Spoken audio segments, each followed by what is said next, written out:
Hi, I'm Divya, studying BBA LLB from VIT University, Chennai. In this video, I'll be dealing with the importance of work-life balance in human resource management. So let me tell you what is work-life balance. Work-life balance is a broad concept which includes proper prioritizing between work, that is career and ambition on one hand, and life, that is family, health, spiritual development on the other. In other words, it is about creating and maintaining supportive and healthy work environments which will enable to have balance between work and personal responsibilities and thus strengthen employees' loyalty and productivity. There are certain myths and realities when it comes to work-life balance. A very common myth is that work-life balance means spending 50% of your time at home and 50% of your time at work. But the reality turns out to be work-life balance occurs when individuals with a finite amount of mental, physical, and emotional resources allocate them in the way that corresponds their personal or professional goals. Another myth being women desire more work-life balance than men. But the reality turns out to be, according to an annual Career Builder survey, which finds that 1/3 of men would quit their jobs to stay at home if they could afford that. Men and women are both affected by non-work and work demands. The last myth being work-life balance is synonymous with work-family balance or family support. But the reality is equating work-life balance and family support as synonymous assumes only those with families desire balance. It can lead to backlash to single employees or employee without children.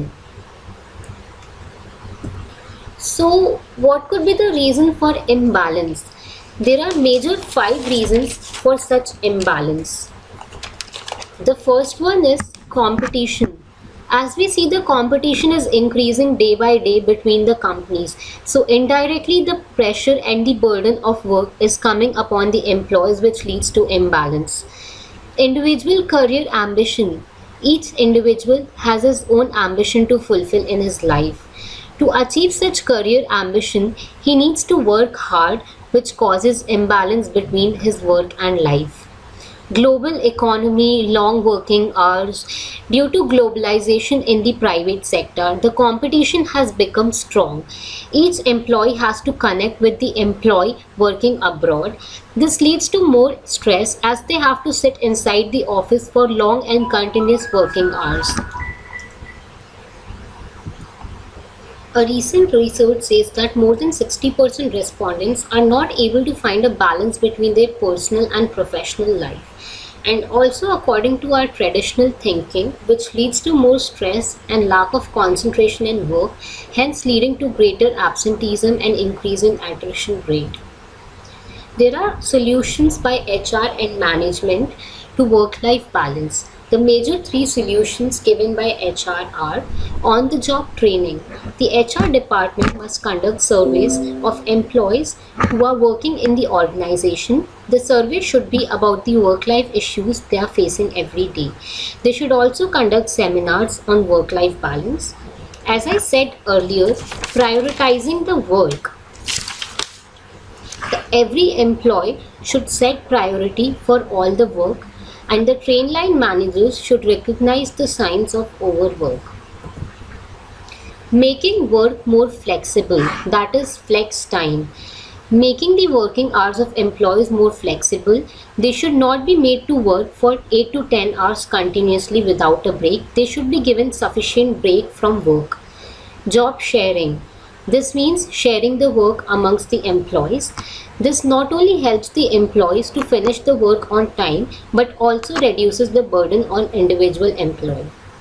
Allow for time off from work. A formal leave policy should be inculcated in every organization, according to which an employee can apply for a formal leave and take leave from the organization.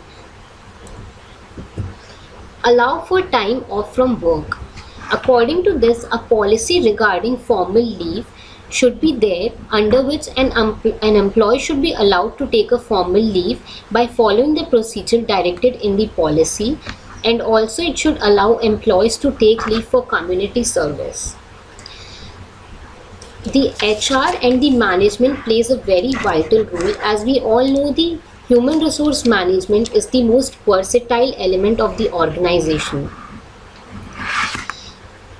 The upper management should try communicating with the lower level managers, and also regarding the flex time, the HR professionals should be observant enough and creative enough to identify when the employees are pushing themselves too hard, so accordingly provide them with the solutions. We also know that while hiring and training, the employment contracts and regulatory considerations are well within the HR framework, which is to ensure that employees are both healthy and satisfied at their work.